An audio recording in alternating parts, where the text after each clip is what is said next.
Па здрав па случај рождения ден на Митко шампиона. От мајката Донка и башата Серго, от Фрейшо Португалија.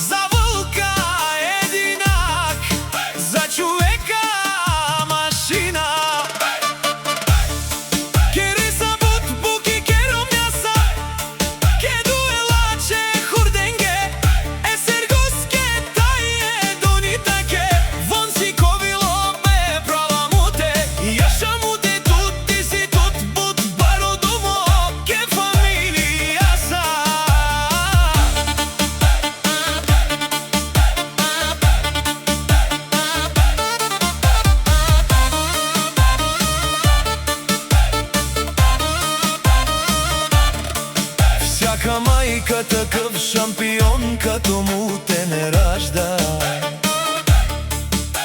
Такъв мъж се помни и с име се изгражда.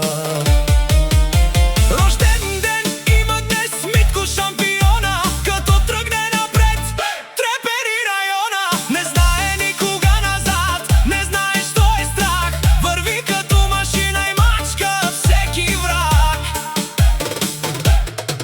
С ръце от желязо и сърце огромно, животът го е правил силен. Неуморно работи в пекарната ден и нощ без край, за децата си живее, това е негов рай. Всяка майка такъв шампион не ражда, такъв мъж се помни и с име се изгражда. Митко е от хората, дето рядко се намират, истинските братя за него душата си дават. Айде за Митко, шампиона на играчите. Музиката да гърми до сутринта, за човека на мечтите. Митко, непобедимия, Митко, големия брат.